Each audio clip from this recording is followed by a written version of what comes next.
yo creo que es bastante interesante en la medida en que trabajamos en medio de la pandemia y que se ha venido desarrollando en el tiempo. Yo le pido al amigo gestor de comunicaciones que me colabore si podemos compartir un pantalla para dinamizar un poco más el asunto.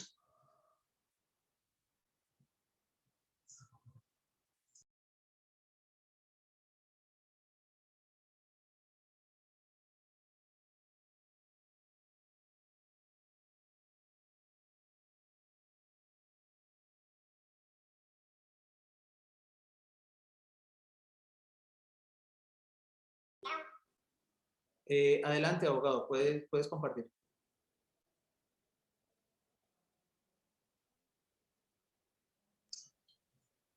Ya regáleme un segundo, ya estoy acá nuevamente.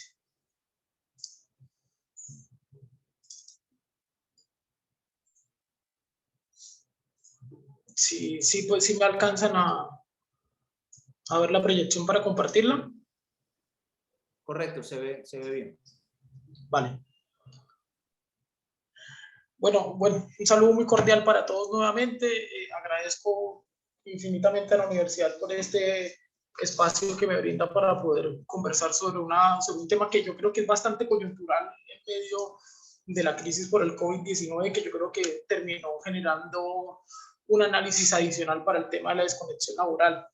En primera medida, pues estos asuntos terminan siendo relevantes en la medida en que garantizan una serie de libertades y una serie de discusiones adicionales que se plantean dentro de este escenario.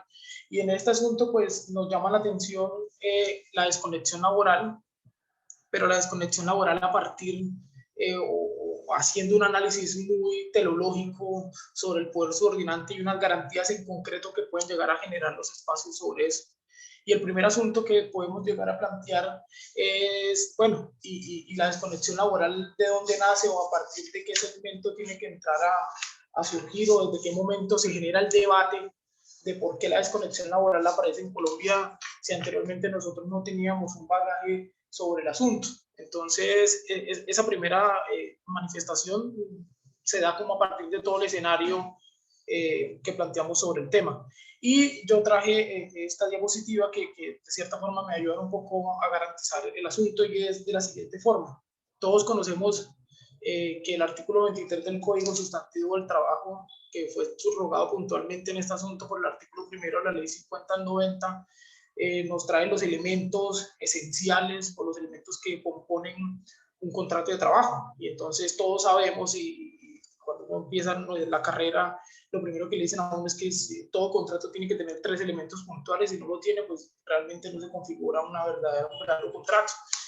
Y dentro de eso está la prestación personal del servicio, la remuneración y por último, que es un tema bastante trillado y pido que me perdonen la expresión, es el tema de la subordinación. Y la subordinación en el entendido en que el Código Sustantivo del Trabajo hace una referencia que es como una facultad, que es una facultad que tiene el empleador respecto de los trabajadores para exigirle el cumplimiento de una serie de órdenes, de una imposición de jornada de trabajo, de una imposición sobre la cantidad del trabajo, sobre el tiempo, sobre el modo, incluso genera la potestad para imponer reglamentos durante la relación de trabajo. Entonces, bajo ese primer asunto, pensaríamos nosotros que entonces el empleador en uso del poder subordinante tendría la facultad para generar este tipo de debates y entonces la discusión sobre la desconexión laboral hasta en principio no tendríamos que generar ese debate. Sin embargo, a renglón seguido, el mismo artículo 23 del Código Sustantivo hace una referencia que todas esas manifestaciones, que todas esas facultades, que todo ese escenario tiene una particularidad y es que no puede afectar el honor, no puede afectar la dignidad, contexto de dignidad y los derechos mínimos del trabajador en concordancia con los tratados y convenios internacionales sobre los derechos humanos relativos al asunto. Entonces, el primer escenario, y de hecho ya hay que dejarlo por sentado, es que el empleador en uso de esa facultad puede generar los espacios y los asuntos que a bien considere frente a ello. A mí me llamó mucho la atención un boletín o un comunicado de prensa que de hecho pues el tiempo también me dio el espacio para yo poder realizar un análisis bien concreto por aquello de que en prensa todo cuesta y que el tiempo vale oro. Y le hacían la entrevista a una trabajadora y entonces la trabajadora referenciaba que, les leo textualmente, mi jefe cree que por estar en la casa automáticamente tengo más tiempo que mi familia, que el almuerzo, que las horas de sueño, todo desapareció junto a la pandemia y estoy libre a las 24 horas. Cuando ya uno ve ese tipo de circunstancias, uno le llama bastante la atención porque yo creo que esta evidencia la hemos tenido todos los trabajadores, incluyendo aquellos prestadores de servicios y demás personas vinculadas bajo cualquier tipo de vinculación, y es que yo creo que la pandemia generó el avance tecnológico, generó que entonces ahora perfectamente yo puedo estar aquí ahorita con ustedes conversando, pero simultáneamente puedo tener otra reunión o puedo tener otro tipo de escenarios que complicaron y que generaron un estrés o que generaron una circunstancia en donde todo el mundo quiere estar conectado y todo el mundo tiene unas particularidades sobre en concreto. Y ese mensaje me llama bastante la atención en el sentido en que cuando se hace referencia a las 24 horas del día, pues es ciertamente porque los empleadores, en aras de poder también generar el tema de la libre empresa, de generar el sostenimiento económico de la empresa y demás, entonces se le hace fácil llamar al trabajador a las 9 de la noche para decirle, venga, Pepito, hágame el favor y proyecteme tal circunstancia, venga, hagamos tal escenario, y el trabajador, pues, en aras de poder cumplir y en aras de no generar ningún debate sobre la subordinación, pues entonces termina accediendo a ese tipo de escenarios a pesar de las particularidades que se tienen sobre el asunto. Y esto claramente ha generado unas cuestiones muy particulares, no solamente desde el punto de vista laboral, sino también desde el punto de vista psicológico, sino también desde el punto de vista incluso de las relaciones familiares, que terminan incluso afectándose, porque entonces ven que el trabajador todo el tiempo está conectado a las redes sociales, que todo el tiempo está conectado en cumplimiento de su actividad laboral, por el temor de que el empleado lo vaya a desvincular, que le vayan a terminar el contrato y demás cuestiones. Entonces, ahí es donde realmente nos llama la atención sobre, bueno, aquí es donde realmente deben hacer la desconexión laboral. Y reitero, la desconexión laboral en Colombia, puntualmente, si uno revisa el Código Sustantivo del Trabajo, si uno revisa la Constitución Política de Colombia, no hay un artículo, no hay un precepto normativo en concreto que haga una referencia a la desconexión laboral. Se entiende por, ¿no? Es decir, todo el direccionamiento que yo voy a tratar de discutir aquí se debe puntualmente es a un desarrollo jurisprudencial, a un desarrollo incluso que desde Francia se viene planteando, porque en Francia sí hay una norma en concreto que referencia a desconexión laboral significa esto, y es como una imposición también, como un respeto al descanso que tiene el trabajador sobre el asunto en concreto. Entonces, pero desafortunadamente Colombia no tiene una normatividad al día de hoy que garantice eso, y ha sido más bien la jurisprudencia de la Honorable Corte Constitucional, alguna jurisprudencia de la Corte Suprema de Justicia de la Sala de Casación Laboral, que han dado como unas luces en concreto sobre el asunto. Entonces, frente a eso, yo tengo un planteamiento, un breve planteamiento, que la idea es que nos ayude un poco a abordar el asunto, y es qué connotación jurídica tiene el derecho a la desconexión laboral, partiendo que la desconexión laboral lo que busca es desligar el trabajador en medio de su jornada de trabajo, desligarlo cuando está en la jornada de descanso, desligarlo cuando está en sus vacaciones, desligarlo, es decir, del escenario, de la órbita laboral en medio de esas vicisitudes. ¿Y cuáles serían las implicaciones jurídicas sobre el empleador cuando, a pesar de tener ese tipo de escenarios, termina convirtiéndose el poder subordinante o termina primando el poder subordinante como un elemento característico de la relación de trabajo? Y frente a ello, ya como lo veníamos referenciando, ¿realmente existe en Colombia? Yo creo que esa sí sería una pregunta bastante interesante que tendríamos que discutir, y es si realmente en Colombia, a la fecha, al día de hoy, al 18 de marzo del 2021, existe alguna norma de orden constitucional, de orden legal, que haga una aseveración, que haga un análisis sobre la desconexión laboral. Reitero, no, en concreto no la hay. Sin embargo, lo que sí hay son unas normas de orden constitucional que hacen como un análisis, y yo creo que ese es el análisis teleológico que llega a concluir que efectivamente puede generarse el espacio sobre la desconexión laboral, y es, empecemos que la sentencia, incluso, o sea, algunos de ustedes yo creo que ya la han leído, y es la sentencia C593 de 2014, una sentencia que habla sobre, que es bastante conocida por el tema de las imposiciones respecto a las sanciones disciplinarias, pero en esa sentencia en concreto, la Corte Constitucional hace un análisis muy interesante que a mí me parece, y es que determina o ratifica lo que ya venía comentando, si era que el derecho al trabajo no solamente se tiene como un derecho, de acuerdo a la Constitución Política de Colombia, en el artículo 25, sino que adicional a eso tiene una connotación especial, y es que se torna como un valor fundante del Estado Social de Derecho y un principio constitucional, en el sentido en que tiene un marco amplio a fin de poder garantizar el escenario propicio sobre el asunto. Entonces, bajo ese asunto en concreto, y entendiendo el trabajo como una dignificación del ser que busca que la persona se autodetermine, se desarrolle y pueda prestar un servicio a un tercero, parte de la naturaleza de lo que realmente es el derecho al trabajo. Pero adicional a eso hay otra cuestión muy particular, y es que en el artículo 53 de la Constitución Política de Colombia, y yo siempre en los espacios académicos trato de generar esta pregunta, y es: llevamos desde 1991 esperando a que el Honorable Congreso de la República expida el Estatuto del Trabajo, y es la fecha y no lo ha expedido, pero sin embargo la Constitución del 91 sí hace un análisis puntual y dice, y es que el Estatuto del Trabajo tiene que tener unos derechos mínimos, unos derechos irrenunciables y unas particularidades en concreto, y frente a ello hacer una referencia al descanso. Y entonces dice, vea, es decir, aquí hay un derecho que se torna fundamental o que se torna relevante en medio de la jornada de trabajo, de la relación laboral, y es el derecho al que tienen todos los trabajadores a ejercer o a poder participar en medio de su descanso como un principio y como una garantía.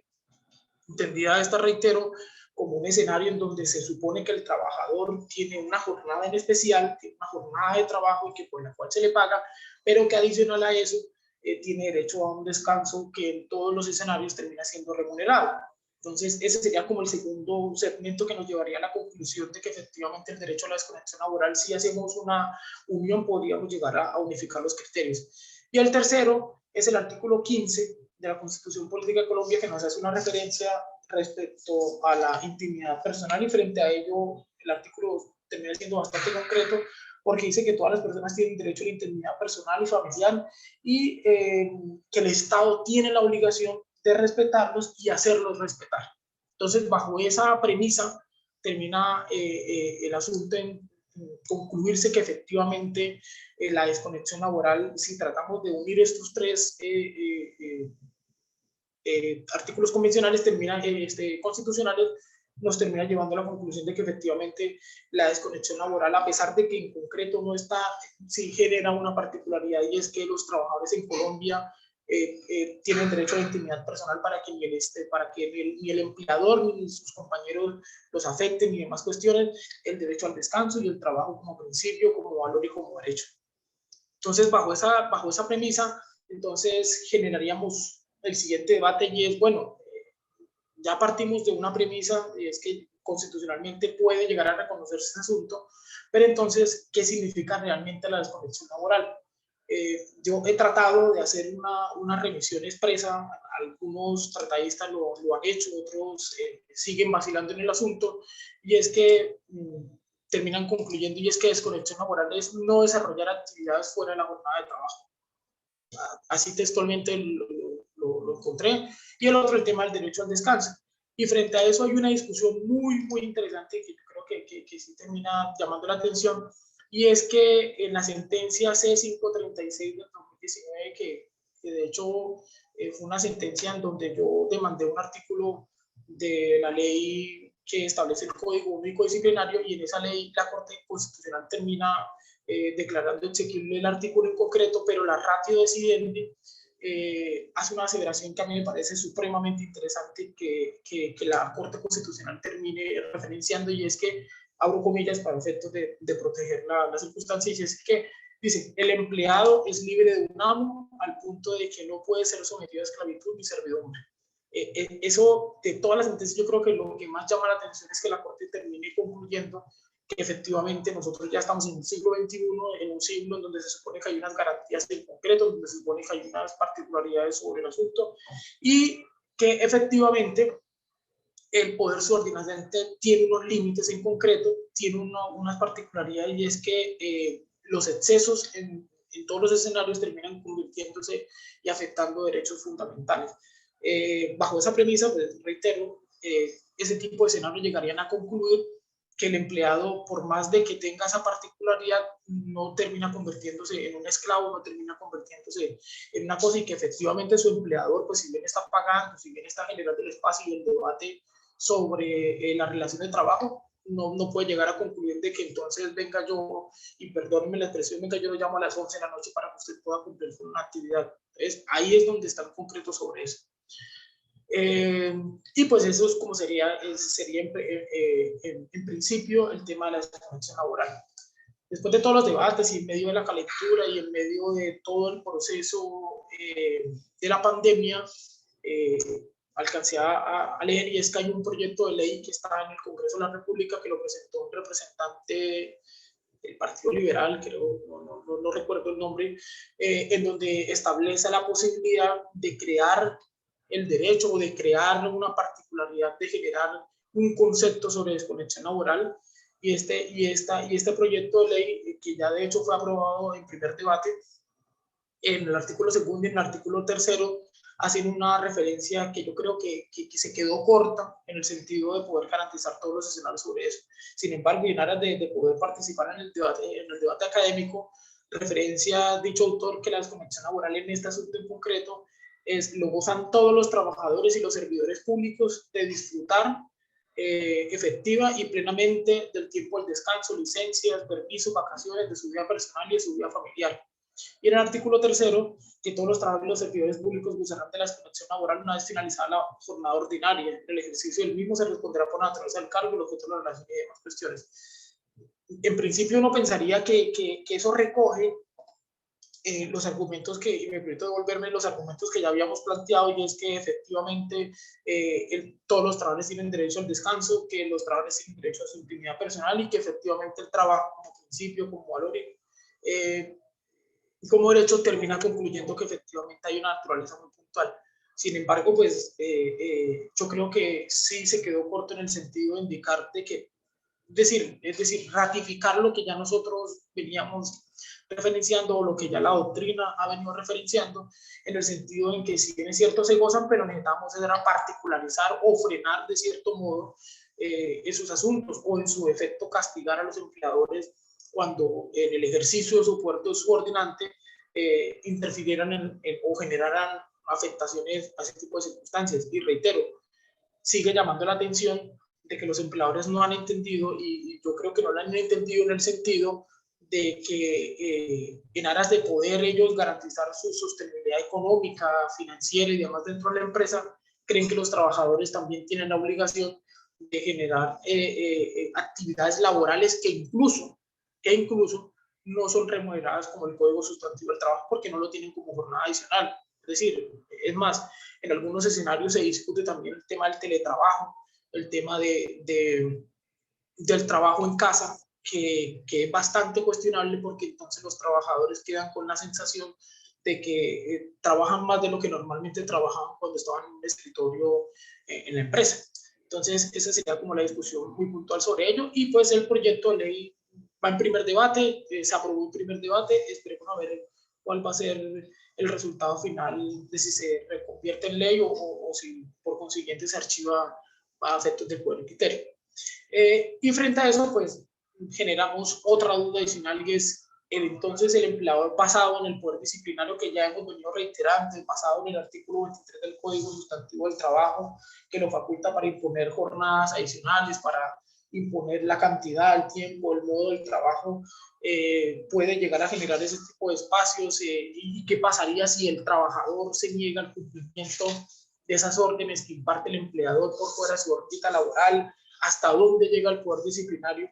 Y frente a eso yo debo indicar que la Corte Constitucional, una sentencia que yo creo que ustedes también conocen, porque fue una sentencia del año 2016 que estuvo como ponente el doctor Linares, y la Corte Constitucional en ese momento estudiaba la constitucionalidad de un artículo del Código Sustantivo del Trabajo que hacía referencia a que los trabajadores llegaran en un estado de embriaguez. Sí, es decir, que la prohibición que tenía que los trabajadores llegaran en estado de embriaguez.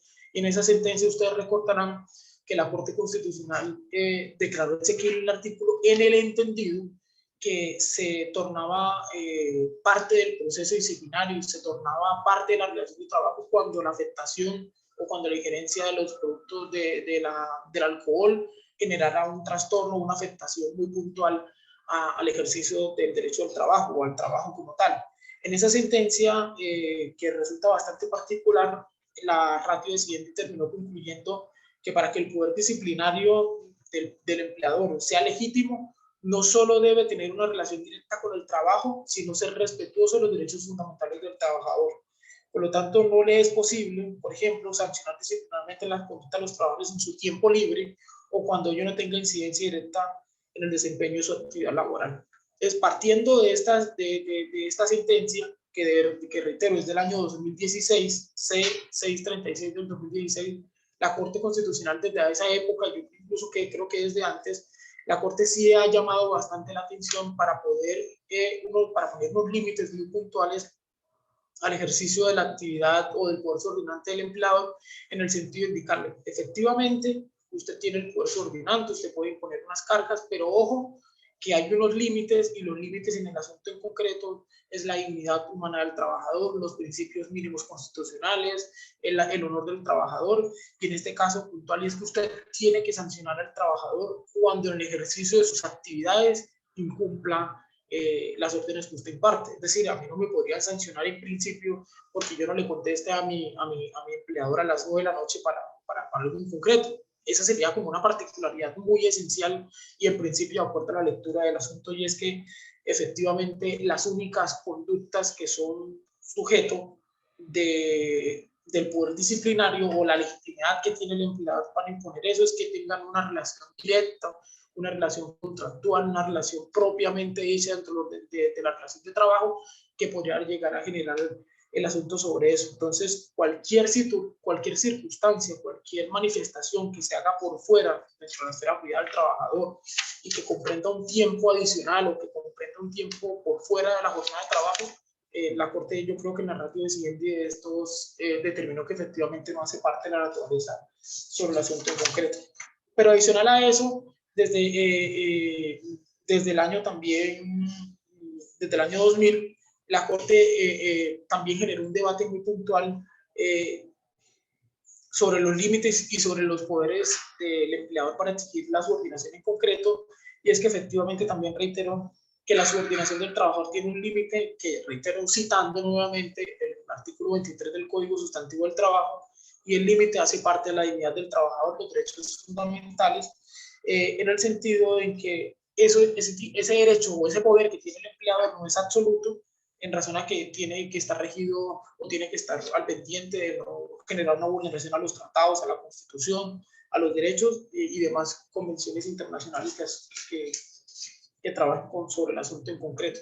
Entonces, bajo la pregunta que yo he planteado, y es respecto a si el empleador, basado en ese poder disciplinario, puede imponer unas sanciones al trabajador que se niegue el cumplimiento de ese tipo de órdenes, yo pensaría en principio que no. Sin embargo, pues también nosotros entendemos, por ejemplo, que en Colombia tenemos una figura muy particular y son los trabajadores de dirección, manejo y confianza, que esos trabajadores pues tienen unas particularidades en concreto. Sin embargo, eso no desmerita y eso no genera a que entonces yo como empleador vaya a pasar por encima de los derechos y las particularidades que se tienen sobre eso. Es decir, como empleador yo no lo voy a discutir, y es que el empleador efectivamente en el ejercicio de su actividad puede imponer las cargas, puede imponer sanciones, pero ese límite o ese poder subordinante también tiene unos límites, y es que los límites es la actividad laboral en concreto.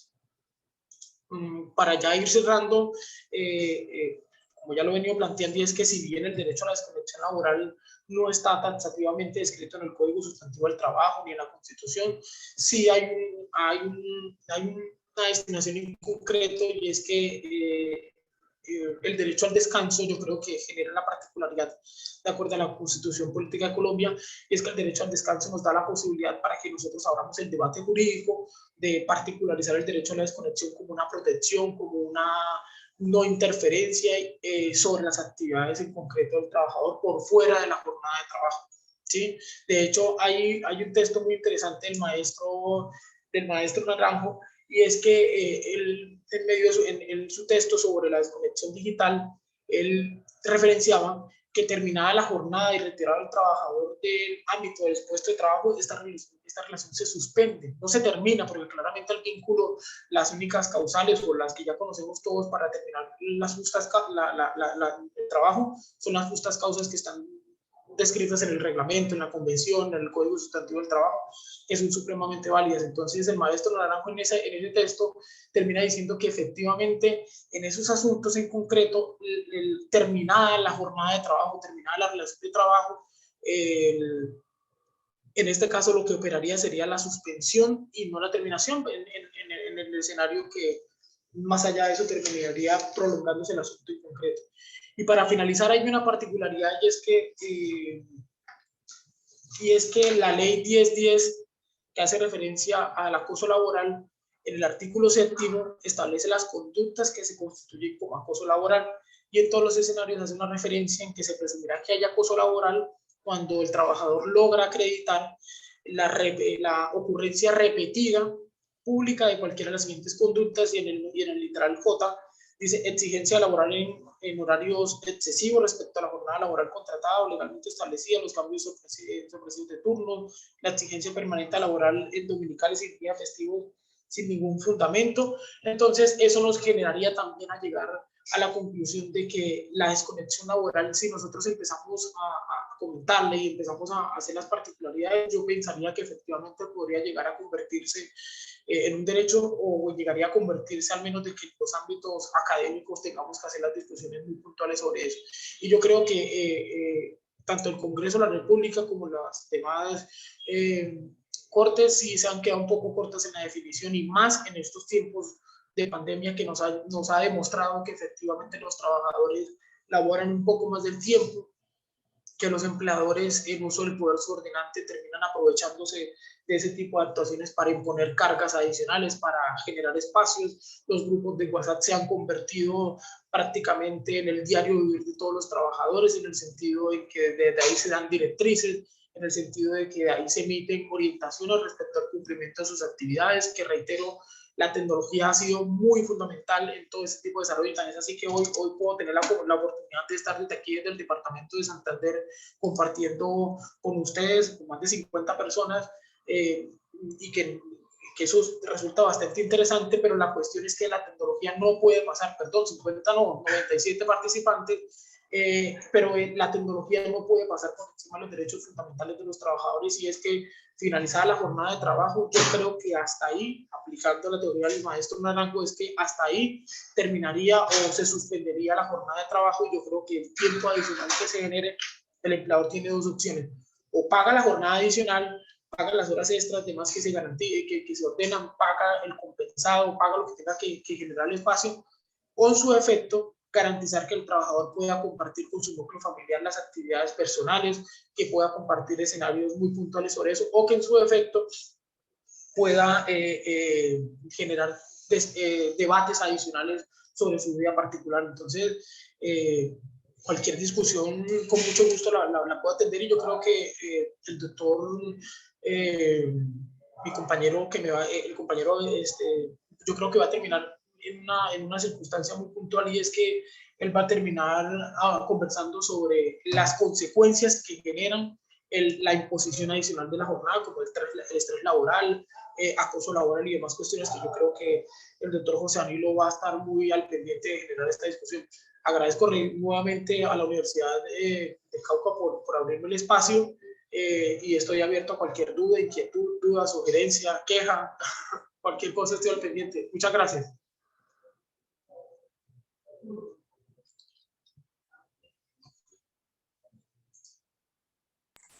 Bueno, muchas gracias, doctor Álvaro. Siempre trato estas intervenciones, más aún cuando ya sabemos que esos proyectos están en debate, van a dar mucho de qué hablar, ¿no? Van a dar mucho de qué hablar respecto definitivamente al descanso y su aprovechamiento, y cuál va a ser el alcance más que todo en estos trabajadores también de dirección, confianza y manejo, ¿no? Hasta dónde se puede, más aún cuando ellos tienen una regulación especial en tema de jornada. Bueno, gracias, doctor Álvaro. dando continuidad y ya para después finalizar una pequeña ronda de preguntas, doctor Álvaro, le agradezco, se puede estar hasta la finalización. En este momento paso yo a complementar un poco lo que el doctor Álvaro nos ha presentado el día de hoy, y es hablar algo de las consecuencias sobre esa no, o más vale, esa no delimitar esa finalización de la jornada y continuar con ese servicio que es con la indemnización plena de perjuicios derivada del hecho del estrés. Plantear una posición desde esa perspectiva. Ese elemento, les ruego me esperen un momento, yo presento aquí proyecto y ya estoy con ustedes.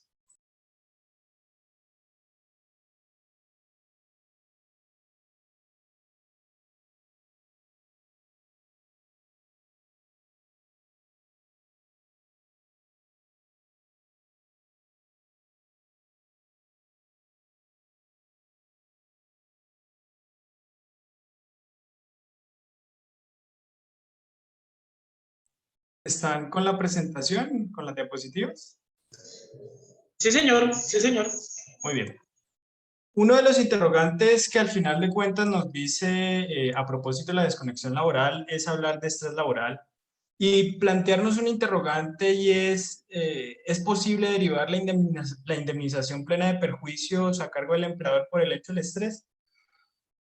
Hay una hipótesis y que ratificamos en este momento, y es sí, y vamos a tratar de sustentarla al por qué puede darse la viabilidad jurídica de la indemnización plena de perjuicios por el hecho del estrés. Hay que reconocer algo, que como producto del COVID-19, las formas para prestar el servicio han sufrido modificaciones. Excesivas jornadas de trabajo, cambio de condiciones contractuales, incremento en consecuencia del trabajo en sí mismo, requerimientos por fuera de las jornadas laborales, entre otras, han ubicado el estrés laboral, aquel que en otros tiempos habíamos normalizado, en un factor de riesgo psicosocial realmente que merece especial atención, con el fin de evitar la ocurrencia de enfermedades laborales o accidentes de trabajo, y hacia allá es donde apuntamos. Desde esta perspectiva, la propuesta que les traigo es que nosotros revisemos el asunto a partir de 3 ejes en concreto. Primero, revisar los aspectos puntuales sobre el estrés laboral en Colombia. En segunda medida, revisar lo que tiene que ver con la prevención en el estrés en el trabajo. Y finalmente, revisarlo desde la perspectiva de la indemnización por el hecho del estrés, para efectos de derivar si hay esa indemnización plena de perjuicios. Siguiendo con nuestro diálogo, pues nosotros podríamos decir que, abordando el primer punto, es necesario revisar qué se entiende por estrés laboral normativamente. ¿Qué se entiende por estrés laboral normativamente? En términos reglamentarios, nosotros podemos decir que en Colombia, la resolución 2646 del 2008 la definió. Esto es muy importante tener en cuenta esta definición, porque ello nos va a dar las pautas claras para determinar si efectivamente podemos hablar en consecuencia de la indemnización plena de perjuicios. Esta resolución nos la define claramente, me permito abrir comillas, como esa respuesta de un trabajador tanto fisiológica, psicológica, conductual, en el intento para la adaptación en las demandas de la esfera individual, como en los ámbitos intralaborales como extralaborales. Esta definición de orden normativo permite en consecuencia extraer dos elementos concretos. Dos elementos concretos es posible derivar. Un primer elemento, y es que el estrés en sí mismo se puede entender como esa respuesta pesimista frente a situaciones de trabajo que causan esos sentimientos negativos y en consecuencia pueden desencadenar el accidente de trabajo o la enfermedad laboral, y en consecuencia podríamos afirmar que el estrés como tal en el trabajo en sí mismo no constituye la enfermedad. No obstante lo anterior, sí constituye el riesgo, el cual expone al trabajador dentro del desarrollo de sus actividades y que pueden generar la enfermedad o el accidente laboral. Luego, entonces, el estrés laboral no es la enfermedad, no es aquello, pues, por obvias razones del accidente, pero sí es el riesgo. Es el riesgo psicosocial que puede desencadenar la enfermedad o el accidente. Desde esta perspectiva, y a partir de esta resolución 2646 del 2008, dentro de los manuales de calificación de enfermedades, entre otros el 2566 del 2009 y el 1477 del 2014, regularon ya claramente las tablas de enfermedades laborales y con ello permitieron entonces determinar de manera objetiva los primeros factores o causas de estrés laboral que en consecuencia, si se cumplen, estaríamos en cabeza efectivamente de la generación de enfermedades derivadas del hecho del estrés, del riesgo del estrés laboral. ¿Qué se ha determinado a través de este decreto 1477 del 2014, entre otros? Un primer elemento para determinar el estrés laboral como factor de enfermedad laboral es la indebida gestión organizacional. Primer factor para identificar si la enfermedad efectivamente proviene del estrés laboral, en consecuencia es necesario una reparación desde la perspectiva laboral. Entonces, la primera medida es la indebida gestión organizacional. El segundo elemento es la inadecuada organización del trabajo, se ha identificado también como factor. Las características del grupo social de trabajo. La siguiente lo podríamos citar como la inadecuada organización del trabajo y efectivamente la inadecuada organización de las condiciones en las tareas, cargas físicas y condiciones del medio ambiente del trabajo donde se desarrolla. Luego, entonces, si se identifican estos factores, estaríamos en presencia realmente de un estrés laboral, no producto de ese estrés común que todo el mundo está sujeto, pero sí de un estrés laboral y que sus efectos negativos, según la tabla de enfermedades, puede desencadenar en lo siguiente. Sería el burnout o fatiga laboral, que es aquella ya patología derivada del exceso de esta afectación mental, pero también de otras enfermedades laborales asociadas al mismo, como enfermedades cardiovasculares, enfermedades de la esfera mental como depresiones, pero también ansiedades, esquizofrenias, incluso hablar de estrés postraumático, pero también de enfermedades derivadas del sistema inmune o hipertensión. Así las cosas, la Organización Internacional del Trabajo, a partir del incremento y el abuso de la potestad del empleador en el ejercicio de subordinación, en conjunto con la Organización Mundial de la Salud, ha determinado que el empleador, dentro de su deber de protección, está obligado a ¿qué? A identificar las causas que pueden generar el estrés laboral, pero a su vez de obligarse a tomar todas las medidas preventivas para incorporarse dentro del sistema de gestión en seguridad y salud en el trabajo, para efectos de evitar que este riesgo desencadene la enfermedad laboral, y por otro lado la obligación de informar y actualizar cada año los dos anteriores ítems para con ello pues, este sistema de gestión cumpla la finalidad de prevención del accidente o de la enfermedad derivado de este riesgo. Ahora bien, ¿qué pasa? ¿Qué pasa si efectivamente encontramos de que esas causas o el empleador omite esa obligación? Nosotros debemos decir que entre otras cosas, el artículo 56 del Código Sustantivo del Trabajo nos establece un deber de protección y seguridad.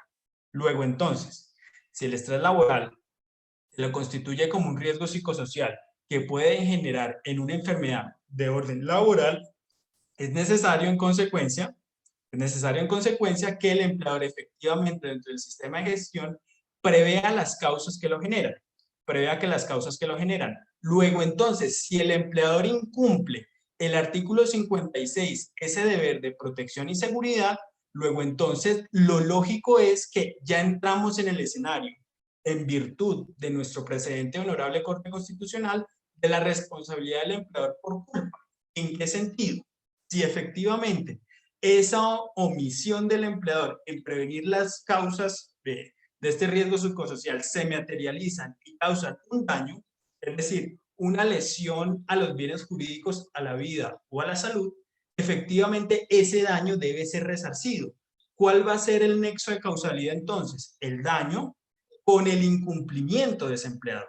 Entonces, si se identifica que se reportó, el empleador reportó en su momento esos factores y aún así el empleador no tuvo las medidas activas para prevenir el riesgo, lo lógico sería en consecuencia que hay incumplimiento del artículo 56 y en concordancia con el artículo 216 del Código Sustantivo del Trabajo, este estaría llamado a la reparación plena de perjuicios. Y esa reparación plena de perjuicios claramente tendría que ir dirigida a cubrir aquellas contingencias que la ARL ya no cubriría, que sería lo derivado del daño emergente, lucro cesante, del daño producto de la enfermedad laboral que haya causado el estrés laboral como riesgo psicosocial. Bajo ese elemento, ese es el planteamiento que estamos trayendo en este momento, en esta pequeña charla que se abrió en el espacio académico para efectos de entender que hoy en día incluso el riesgo psicosocial es un riesgo latente. Y es un riesgo latente que amerita cuidado por parte de los empleadores para efectos de evitar estas sanciones que no están a cargo del sistema de seguridad social, pero que sí están a cargo del empleado. Así las cosas, pues, la invitación es que sigamos construyendo esta idea, una idea que efectivamente proviene del mismo reconocimiento del riesgo como tal, y pues bienvenidos los aportes, preguntas e inquietudes. Muchas gracias.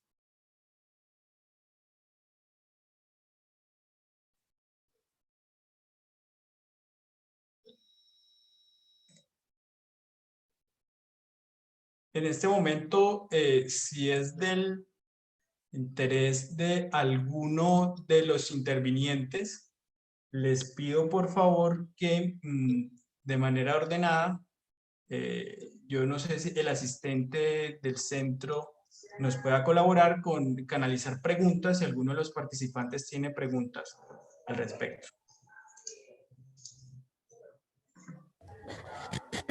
Muy buenas tardes. La persona que esté interesada en hacer alguna pregunta, por favor en el chat me coloca su nombre, yo lo habilito para que puedan hablar. Gracias.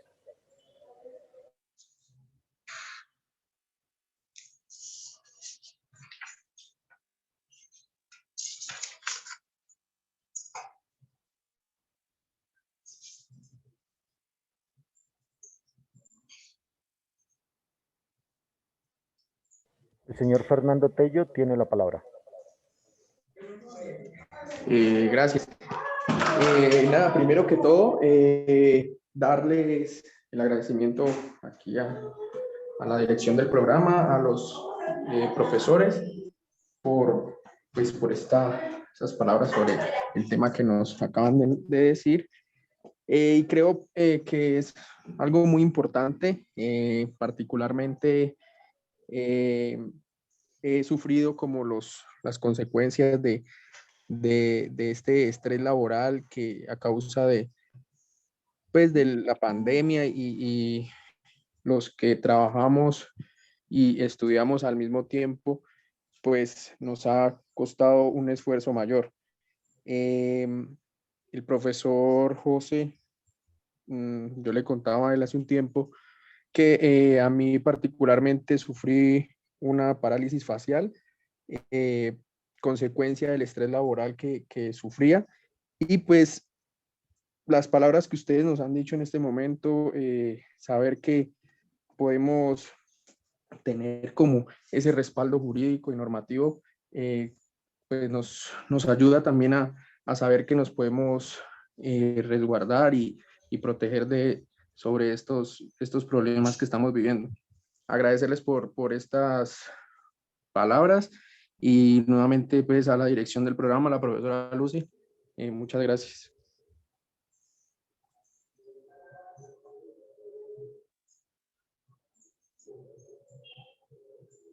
Muchas gracias. El señor Jefferson García tiene la palabra.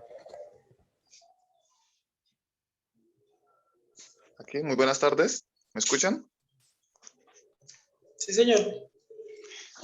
No, respeto que las dos personas que intervinieron, los dos profesores, muy buen trabajo que ha hecho, porque pues yo totalmente no sabía sobre este tema, aunque ya se ha venido pues hablando de él por los medios de comunicación, no tenía claro pues cómo funcionaban y cómo va a funcionar al futuro. Dios quiera que pues se pueda aprobar ese proyecto de ley, pues que salga en una ley pues que sea ratificada.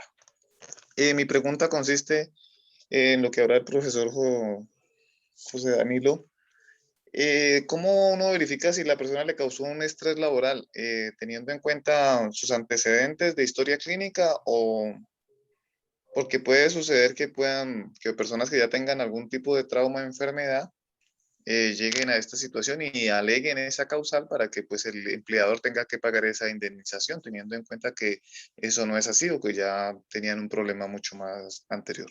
Muchas gracias. Perfecto, muy bien. Mire, la primera obligación que surge cuando hay una patología que se presenta dentro de la esfera del trabajo es la obligación del trabajador de reportar, ¿sí? En ese evento, cuando yo reporto, exige una obligación por parte del sistema de seguridad social, en este caso, investigar las causas, ¿sí?, de esa enfermedad. Luego, entonces, esa investigación, cuando se eleva a cargo del sistema de seguridad social, definitivamente va a ir dirigido a verificar los siguientes aspectos. En primer lugar, es el poder de dirección.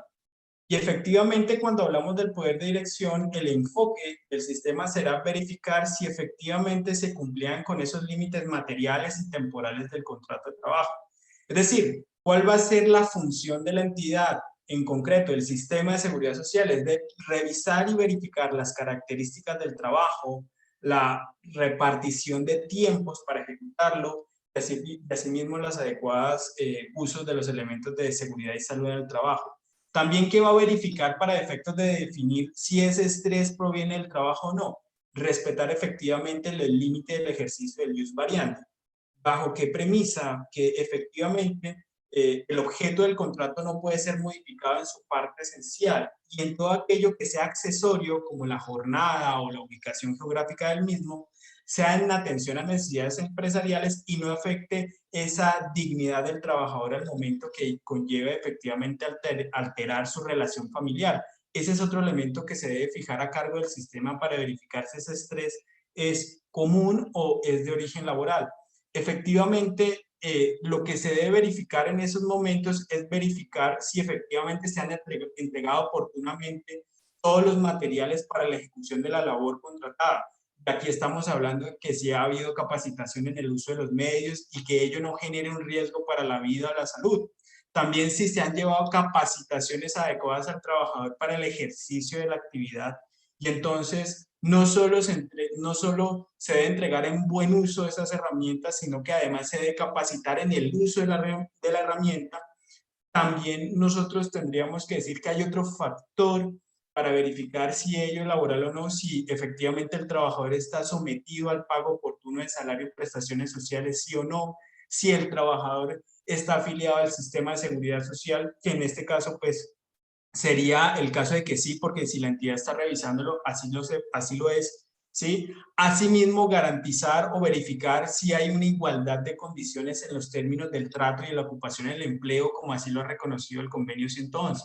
Es decir, hay parámetros de calificación. Hay parámetros de calificación para determinar si la causa del estrés es laboral y, en consecuencia, efectivamente su origen proviene del puesto de trabajo y de la actividad ejecutada, o si por el contrario ese estrés es de origen común y en consecuencia pues hace parte del sistema general, bajo esa premisa y no de la ARL, ¿sí? O del empleador eventualmente. Bajo ese elemento y ante la hipótesis que se plantea, y es que si hay una preexistencia, pues ahí ya claramente está descartando claramente que su origen es laboral, sino que venía con una patología de base y que en consecuencia pues el empleador no ha generado el daño. Recuerde que uno aquí tiene que hablar, para hablar de daño, de un nexo de causalidad, de que yo como empleador incumplo en protegerte y en consecuencia si incumplo por protegerte, luego entonces soy responsable por haber incumplido aquella previsión del artículo 56. Doctor José Danilo, si me da un momentico la palabra, yo creo que le ayudaría un poquito también a claro que sí, doctor Álvaro. Y es lo siguiente, y al compañero que hizo la pregunta es supremamente valiosa, porque para poder uno entrar a diferenciar qué es una enfermedad de trabajo, qué es una enfermedad laboral, perdón, y qué es un accidente de trabajo, y cuáles son los límites puntuales entre una enfermedad de origen común, es decir, para poder establecer concretamente el escenario sobre el estrés laboral, uno tiene que hacer una revisión muy concreta a la ley 1562 del 2012 y ahí en esa ley en concreto se establece la definición sobre de qué es una enfermedad laboral, y yo creo que la palabra clave aquí es el nexo causal. El doctor José Danilo lo referenció, y es el nexo de causalidad entre la actividad laboral que desarrolla el trabajador y la enfermedad en concreto que tiene frente al asunto particular que se genera sobre ello. Es decir, que en términos generales, para poder evidenciar que un estrés tiene la connotación de ser enfermedad laboral, es necesario que se pruebe que efectivamente fue con ocasión o con causa de la actividad laboral que el trabajador estaba desarrollando, a fin de poder determinar que efectivamente hace parte del resorte del Sistema General de Seguridad Social y Riesgos Laborales, que es un asunto supremamente complejo, en la medida en que las ARLs difícilmente puedan llegar a determinar la circunstancia, y en este asunto efectos de poder garantizar que efectivamente él pueda someterse al sistema, tendría que el trabajador demostrar o ayudar a demostrar que efectivamente proviene de su actividad laboral. En ese asunto en concreto es necesario referenciar, por ejemplo, la imposición de jornadas adicionales, la imposición de actividades que están por fuera del objeto para la cual usted fue contratado y demás, que ayudarían un poco a hacer los comentarios sobre ello. Y puntualmente, como ya lo habíamos referenciado, este asunto de la desconexión laboral resulta bastante interesante en la medida en que termina garantizando cuáles son los límites que tiene el empleador respecto al trabajador, y cuáles son los límites que tiene el poder subordinante sobre el asunto en concreto.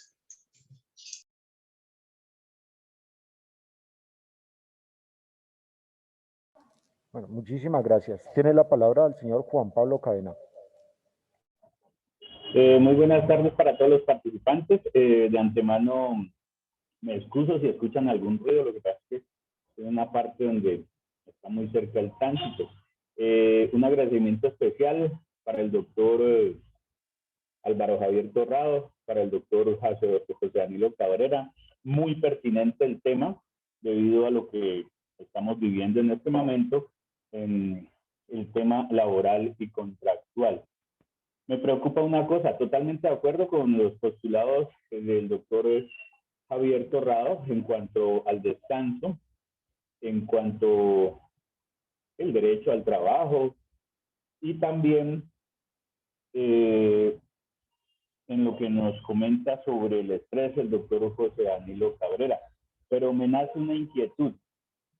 Puede ser que efectivamente el estrés sea producido por carga laboral, pero dicho esto, me parece que es muy, muy delicado entrar a comprobar el estrés que sea únicamente ocasionado por la carga laboral, ya que la persona se está desplazando, va a estar haciendo su labor desde su casa, en donde va a tener otros agentes que son lo que mencionaba el doctor Álvaro Javier Torrado, el almuerzo, el descanso, los hijos gritando, haciendo tareas.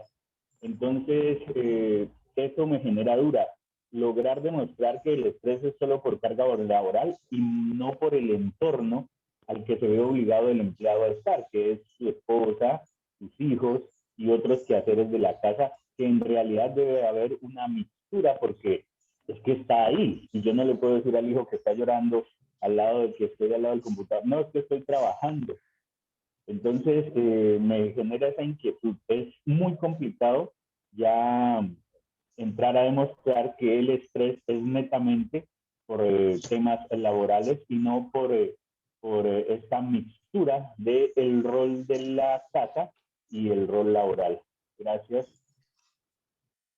Al doctor que acabó de hacer la intervención supremamente válida, y esa es la discusión que nos lleva a estar en este tipo de debates académicos, porque efectivamente usted tiene razón, y es que el asunto del estrés laboral concretamente, es decir, lleva al trabajador a un doble razonamiento, en el sentido de que tiene que efectivamente demostrar que fue producto de eso. Pero frente a la circunstancia en concreto, yo pensaría lo siguiente, y es que, reitero, el artículo 4 de la ley 1562 del 2012 hace una referencia a que tiene que existir un nexo de causalidad un nexo causal entre la actividad que el trabajador desarrolla y la enfermedad en concreto. Entonces, reitero, es decir, si nosotros tenemos un empleador que impone jornadas adicionales todo el tiempo, que aparte de eso genera una ocurrencia repetida y pública de actividades que están en el desarrollo de su actividad laboral, es decir, que lo contratan para una cosa en concreto y el trabajador termina haciendo otra cosa adicional, que se generan jornadas adicionales, jornadas excesivas, que lo ponen a trabajar los dominicales, que lo ponen a trabajar los festivos, que reitero, y por eso cuando yo inicié mi discusión, yo la planteaba ayer, que era la desconexión laboral versus el poder subordinante. Entonces, ahí es donde nosotros tenemos que demostrar que efectivamente que ese estrés laboral proviene de las cargas que se imponen, de los cambios abruptos que se cometen con los trabajadores, para poder demostrar que efectivamente eso. Yo le hallo bastante la razón a usted en el sentido en que resulta algo supremamente complejo, en el sentido de que el trabajador tendría que demostrar que el estrés laboral no fue una actuación o que está regida no solamente por otros escenarios, sino que fue un detonante por su actividad laboral, y yo creo que claramente en ese asunto tienen que existir pruebas muy puntuales, y son las cargas adicionales, son los asuntos adicionales. Es más, si usted hace una revisión en concreto al artículo 23 del Código Sustantivo del Trabajo, desde el Código Sustantivo del Trabajo, lo que pasa es que el código es bastante viejo, pero si usted hace la revisión sobre el asunto, ahí dice que se faculta al empleador para exigirle al trabajador el cumplimiento de órdenes en cualquier momento. De hecho, yo no entiendo por qué ese asunto no ha sido todavía objeto de pronunciamiento por parte de la Corte Constitucional, porque entonces ahí claramente nos da la posibilidad para que el empleador, con base en este artículo en concreto, termine imponiendo cargas adicionales. Pero a efectos de poder generar el debate académico y para efectos de poder generar las circunstancias sobre la pregunta y sobre el comentario que usted generó, es que efectivamente el trabajador tendría que demostrar ante el Sistema General de Seguridad Social, ante las organizaciones muy puntuales sobre eso, y en el dado caso de la indemnización plena de perjuicios, como hacía referencia el doctor José Danilo, claramente, además, porque ustedes también entenderán que el artículo 216, si la memoria no me falla, respecto a la indemnización plena de perjuicios, recuerden que la carga probatoria, toda la carga probatoria la tiene el trabajador en el asunto concreto, es decir, porque claramente el 216, y permítanme un segundo, lo busco acá, culpa del patrono, hace referencia a que efectivamente el trabajador tiene la obligación, dice, cuando exista culpa suficientemente comprobada al patrono en la ocurrencia del accidente o de la enfermedad profesional, está obligado a la indemnización plena de perjuicios. Es decir, que en este asunto en concreto, yo no les voy a mentir, claramente el trabajador tiene la carga completa de demostrar que efectivamente su actividad, su enfermedad en concreto, deviene o proviene del estrés, de la actividad del empleador, de la imposición de las jornadas adicionales, del acoso laboral que generó, de los turnos excesivos, de todo este tema tecnológico. Puede ser un medio de prueba muy relevante para poder demostrar que efectivamente el asunto es pertinente. Y de hecho, le agradezco mucho el comentario, porque efectivamente se nos lleva a la conclusión de que el debate académico tiene que seguir a efectos de poder realizar comentarios adicionales sobre el asunto. Hay un tema ahí, yo quisiera también intervenir en eso, porque la pregunta es supremamente interesante, más en tiempo de teletrabajo y trabajo en casa, ¿no? Bueno, hay unas cargas del empleador en lo que tiene que ver con teletrabajo respecto a las condiciones en cómo se debe prestar el teletrabajo, ¿no? Pero paralelo a ello, una vez se define el origen y se define como laboral, a partir de estos elementos indicativos que previamente en mi charla establecí, cuando yo busco esa indemnización plena de perjuicios, yo estoy buscando algo, y es que es resarcir lo que la ARL no resarce, ¿ya? Es decir, voy más allá. Es decir, ese daño, ese incumplimiento de la obligación que usted como empleador tuvo conmigo y que se demuestra previamente, efectivamente tiene que, a su vez, usted como empleador complementar. Al final de cuentas, si usted sufre un daño, es decir, producto del estrés, sufre una patología que efectivamente permite una calificación y da una pérdida como tal, pues ¿qué le queda al trabajador? acceder a la jurisdicción ordinaria laboral y en este momento, ¿cuál es el punto clave? ¿Qué es el elemento clave? ¿Qué es lo que se requiere?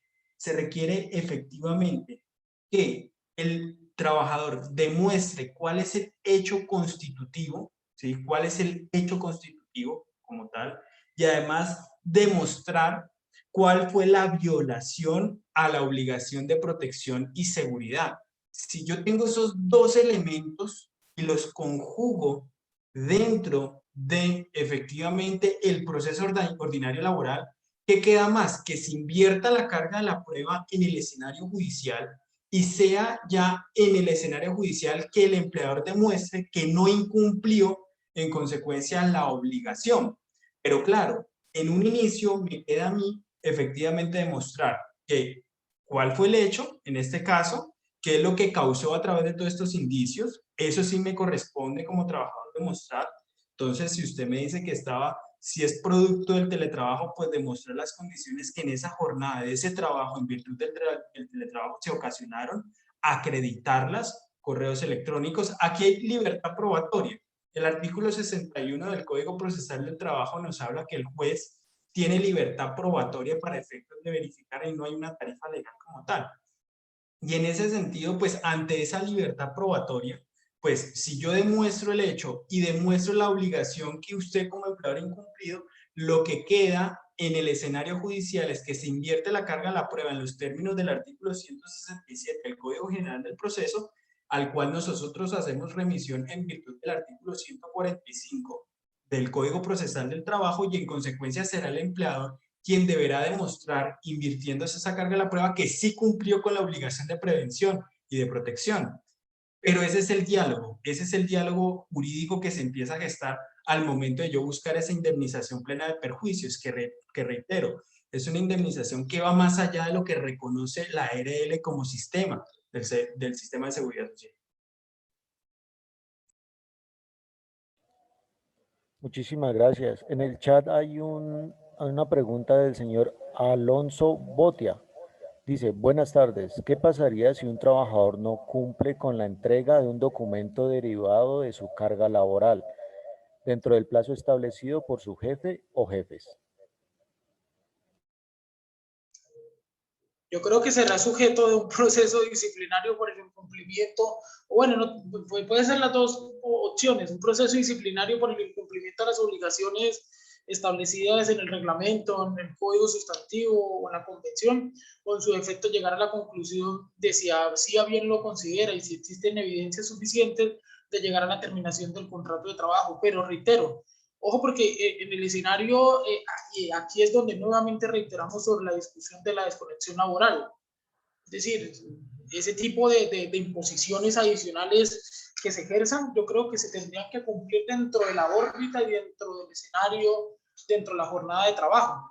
Cualquier imposición adicional, yo creo que es sujeto de discusión en el sentido de las sentencias que ya habíamos referenciado, que reitero, a mi parecer son bastante interesantes en la medida en que incluso la C386 del 2000 y la C636 del 2016 han sido supremamente relevantes en el sentido de indicar que los poderes de subordinación, que el poder de subordinación que está en cabeza del empleador tiene unos límites puntuales y reitero, esos límites puntuales serán legítimos, serán proporcionales cuando tenga una relación directa del trabajo, cuando tenga una relación directa dentro de la jornada de trabajo, es decir, que como empleador y de acuerdo a la posición que al principio planteaba el maestro Naranjo, es que una vez superada esa actividad laboral, esa jornada de trabajo, el empleador claramente ya es libre, autónomo para ejercer sus actividades dentro de la esfera de la intimidad personal, dentro de su derecho de descanso, y yo creo que será de bastante discusión el asunto en el sentido en que yo como empleador no puedo imponer una sanción disciplinaria o terminar el contrato del trabajo al trabajador haciendo referencia a que no cumplió con esa actividad por fuera de la jornada de trabajo. Yo creo que ese límite sería muy interesante discutirlo, pero en mi parecer no tendría cabida que se inicien ese tipo de procedimientos siempre y cuando se ejerzan por fuera o se ordenen por fuera de la jornada de trabajo. Otra discusión es que esa carga o que esa entrega de documentación y demás se realicen dentro de la jornada de trabajo, ahí sí yo le diría, hay que tener mucha precaución porque claramente es sujeto disciplinable. Muchas gracias. El profesor Julián Romero tiene la palabra. Bueno, buenas tardes para todos. Muy interesante la sesión, la jornada. Quería plantear el asunto a partir de situaciones pues, que se conocen, tanto porque llegan quejas al respecto como por otras que uno evidencia, y es si habría responsabilidad del empleador, y voy a poner un caso muy concreto, rama judicial, por la actividad que realizan los empleados. ¿Qué está sucediendo? Caso, por ejemplo, de centros de servicios. La persona, por ejemplo, un citador está recibiendo mensajes hasta las 11, 12 de la noche. Y esos mensajes son emanados por sus otros compañeros, no por el empleador. Entonces, por ahí, un primer aspecto, ¿qué responsabilidad tendría el empleador frente a que la conducta de ese probable estrés es generada por los otros trabajadores, no directamente por el empleador? No es el juez el que está enviando, no es el juez coordinador el que está enviando los mensajes, sino los demás trabajadores. Por ahí una primera parte. Segundo, eh, ¿cómo se puede diferenciar el aspecto? Muy sencillo en este punto. Varios de esos trabajadores que exceden la jornada laboral, es hasta las 5, hasta las 6, y ellos empiezan a trabajar a las 7, 8 de la noche, ¿cómo, cómo podemos determinar que hay ese estrés o que hay cumplimiento, incumplimiento, cuando esos trabajadores, por cuestiones de pandemia, por ejemplo en las mañanas, acompañan a sus hijos o apoyan a sus hijos en los colegios? Es decir, que ellos se están apartando de su jornada laboral, porque entonces no sé, de 8 a 10 de la mañana están con su hijo, y entonces esas 2 horas las están compensando por fuera a las 7, 8 de la noche. Entonces, allí el tema, voy al punto, el tema probatorio. ¿Podría un empleador defenderse indicando, bueno, señor juez, solicito que accedan a las grabaciones del colegio del niño o accedan al computador del sujeto para acreditar que está efectivamente trabajando durante la jornada laboral, aunque sea en casa? O cómo hace en últimas el empleador que es acusado de esto? Porque es que siempre tenemos la tendencia a ir a mirar lo que hace, o bueno, la prueba del trabajador, y el trabajador, pues entonces me enviaron un correo a las 7 de la noche, ya listo, con eso tiene. Pero ¿cómo acredita la defensa? Porque no siempre estaremos del lado del trabajador, sino que en algún momento puede que le llegue un caso a uno de parte del empleador. ¿Cómo hace el empleador para defenderse en esos aspectos? ¿Cómo hace el empleador para decirle, oiga, pero es que yo sé, porque eso va a ser la realidad allá afuera, yo sé que usted durante las mañanas está apoyando a su hijo en el colegio?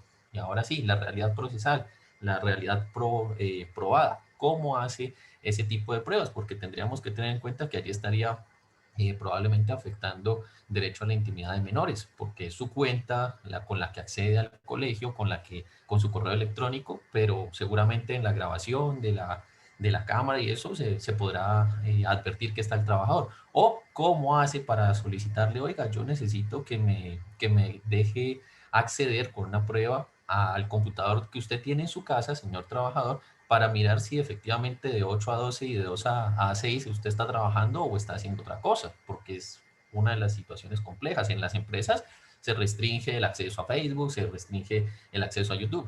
Acá en su caso usted pues no tiene esas restricciones, o sea que perfectamente podría estar haciendo cualquier otra cosa durante la jornada laboral. Entonces, ese tema probatorio respecto al empleador para defenderse de una eventual acusación en ese sentido, ¿cómo sería? Entonces ahí están los dos planteamientos. De acuerdo, perfecto, doctor. Me permito yo, y si el doctor Álvaro interviene, bienvenido sea.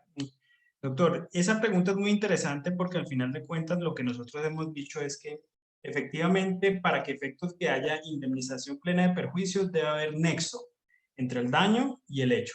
¿Listo? Bajo ese elemento es claro que si yo rompo el nexo, efectivamente, pues no habría lugar a que la empresa responda, el empleador responda. La Corte Suprema de Justicia de Sala Laboral ha determinado 3 formas para que se rompa el nexo. Primer caso, pues el caso de fuerza mayor, de fuerza mayor o caso fortuito, ¿correcto? Que sería uno de los primeros escenarios para romper el nexo. El segundo es el hecho de un tercero, ¿sí? Intervenga para efectivamente romper el nexo. Y efectivamente el otro es la intervención de la víctima, culpa exclusiva de la víctima, ¿de acuerdo?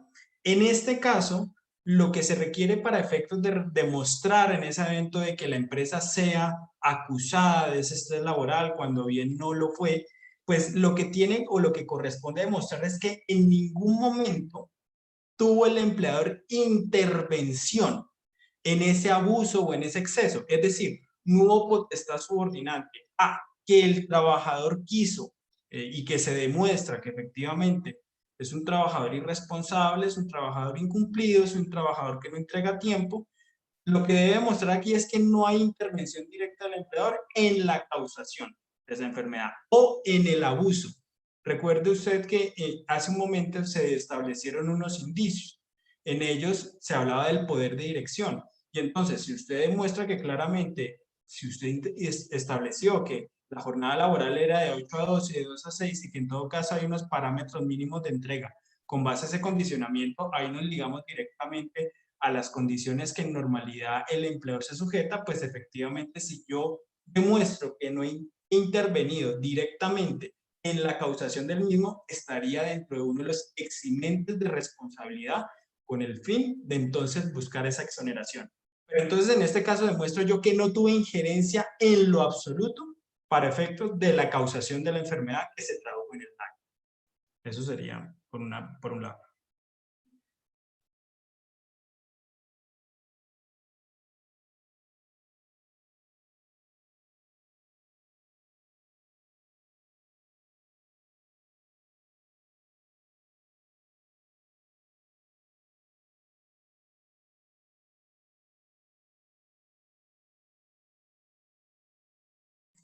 No sé si apunta al interrogante en principio.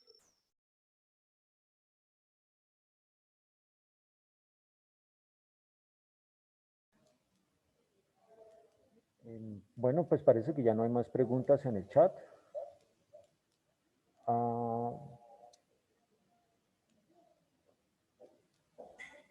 Deme un momento.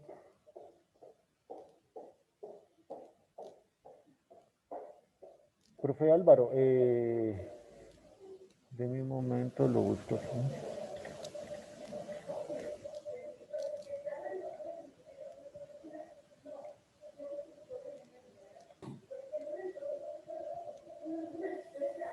Profe Álvaro, ya tiene habilitado el micrófono para poder hacer su aporte.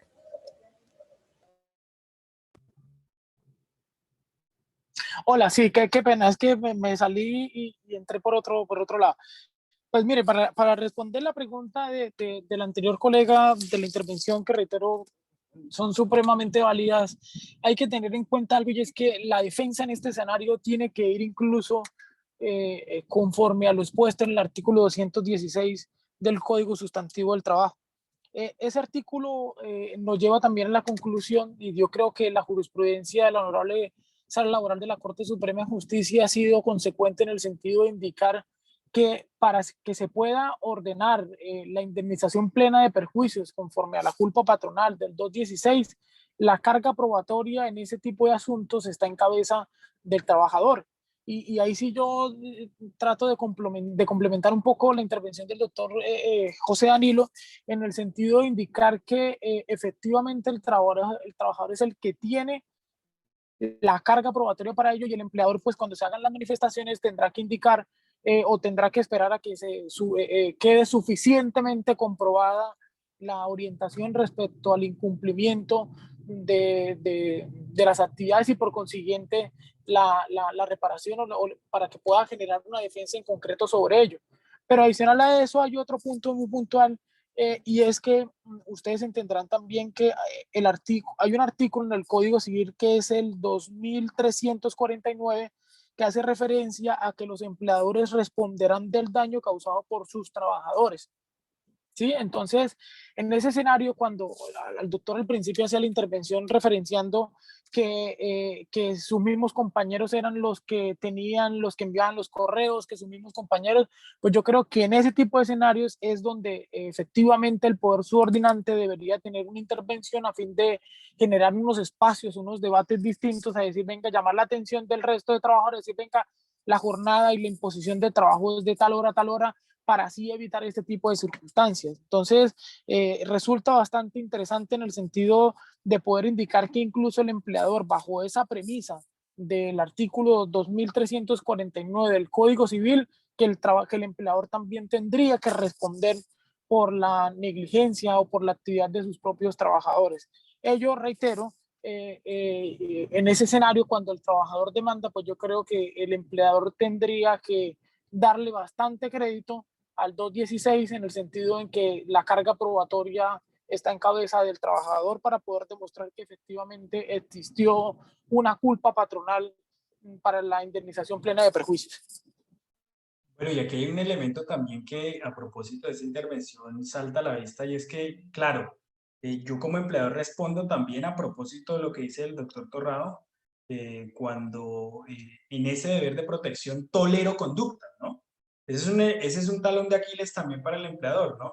Porque sabiendo que se comete y yo no tomo el correctivo, también eso me hace responsable, ¿correcto? O sea, muy diferente entonces si yo voy a alegar esa, por ejemplo, esa culpa exclusiva de la víctima, en esta culpa exclusiva del trabajador, pues yo debería demostrar que efectivamente desconocía de la circunstancia, para efectos entonces que esa causación del daño, pues entonces fue causado por usted mismo, ¿sí? Pero si yo sabía y no tomé el correctivo, nuestra Corte Suprema también ha reconocido que no hay esa compensación de culpas. Al final de cuentas, hubo un incumplimiento suyo. Y al haber ese incumplimiento suyo, en todo sentido, también debe responder al respecto. Muchas gracias. El profesor Julián dice, claro, el empleador tendría una omisión si no controla ese aspecto de sus empleados. Ese era el punto. Ahora el señor Carlos Telles tiene la palabra.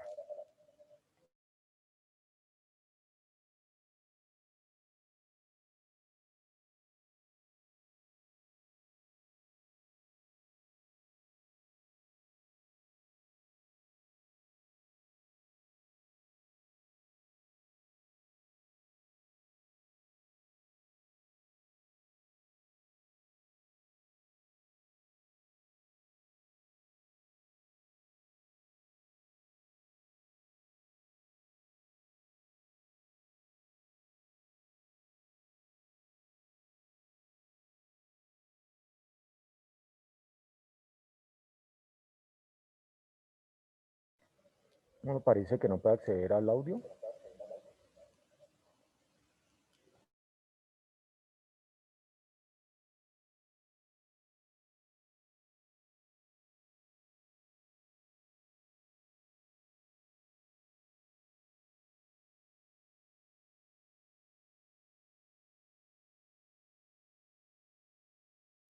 Bueno, ¿alguien más que quiera hacer alguna pregunta? Por favor, en el chat me coloca su nombre, yo habilito el micrófono. Buenas tardes. Buenas tardes. Aló, muy buenas tardes. ¿Aló? ¿Sí me Sí, escuchan? buenas tardes, tiene la palabra. Mucho gusto. Un saludo y un fuerte abrazo al doctor José Danilo y al doctor Álvaro Javier Torrado, docentes y compañeros. Mi pregunta tiene que ver, pues incuestionablemente, pues ese tema de la pandemia ha traído un gran cambio de paradigmas, tanto en el tema empresarial, para el manejo de las herramientas tecnológicas y pues lógicamente que nosotros, los trabajadores, tengamos que acceder desde las casas.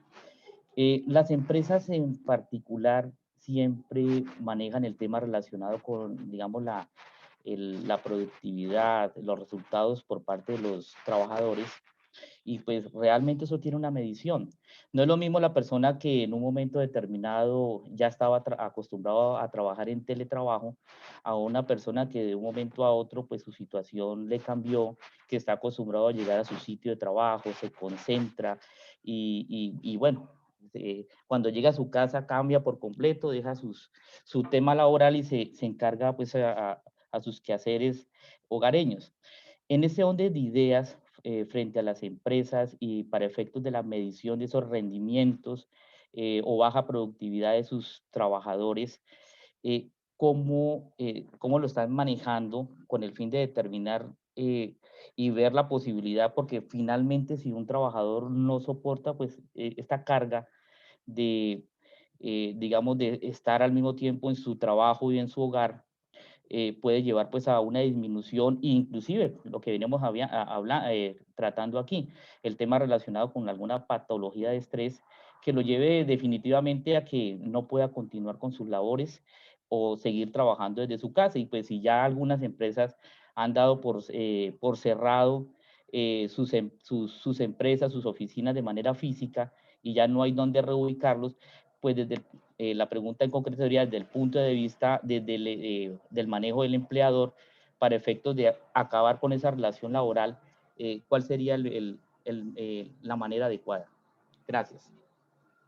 Bueno, me permite intervenir en una primera medida. No sé si después en la anterior intervención del doctor Álvaro se escuchó la mía.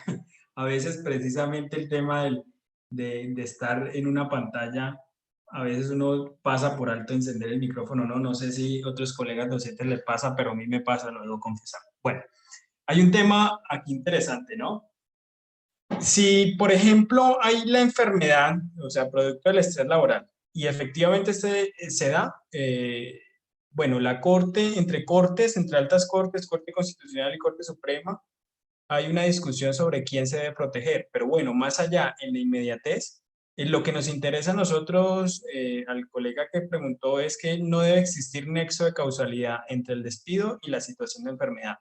Es decir, todo aquello que usted internamente en la empresa tenga para efectos de demostrar que su razón de desvinculación es objetiva, es válido para acreditar eventualmente en un escenario judicial o en un escenario administrativo ante el Ministerio de Trabajo, buscando la convalidación de esa justa causa, es bienvenido. Demostrar, reitero, ese nexo, ese rompimiento del nexo entre la enfermedad y la situación del despido, su situación por la cual lo desvinculo. No es la enfermedad, sino un elemento objetivo dentro del mismo. El segundo punto, hay un procedimiento también por bajo rendimiento. El decreto 1072 del 2015 también lo establece. Entonces, hay que garantizar ese por lo menos derecho de defensa y hay que agotar por lo menos. Si internamente en la empresa hay un procedimiento especial, hay que agotarlo. Ahora, recientemente la Corte Constitucional también ha establecido que para efectos de acreditar una justa causa por bajo rendimiento, pues también hay que escuchar como esa dimensión del derecho de defensa. Entonces, eso también nos traería al elemento enriquecedor de encontrar que efectivamente hay una razón objetiva para poner fin al vínculo y no en razón a lo que sería la enfermedad derivada del estrés laboral. ¿De acuerdo? Ahora bien, si usted considera que efectivamente las condiciones laborales en su contrato son insostenibles con ese trabajador, también hay un mecanismo de la revisión, que es cuando se da que las circunstancias económicas del sector donde usted se mueve pues son realmente difíciles y que en consecuencia necesita renegociar las condiciones laborales para efectos de que si no hay un acercamiento o no hay un acuerdo, pues sea entonces el juez laboral quien determine si hay que renegociar, si es válido renegociar esas condiciones o no, para efectos de no alterar esa esencia del contrato de trabajo. Entonces yo creería que el punto tiene salida de estas tres ópticas totalmente válidas para efectos de demostrar que, oiga, yo no lo saco porque se enfermó con esto, sino que lo saca objetivamente de su trabajo y en consecuencia enervo cualquier posibilidad de reclamación respecto al hecho de la desvinculación. Ahora, reitero, el hecho de la desvinculación es una situación y es una situación totalmente diferente al hecho de que me enfermé en el trabajo, producto de un riesgo psicosocial, y en consecuencia tiene que indemnizar. Eso es.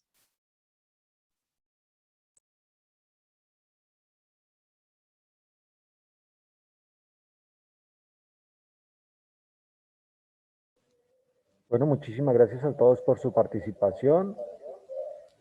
Que tengan un buen resto de tarde. Agradecemos al doctor Álvaro. Muchísimas gracias a todos los asistentes. Hasta una próxima. A ustedes muchas gracias. Un abrazo para todos.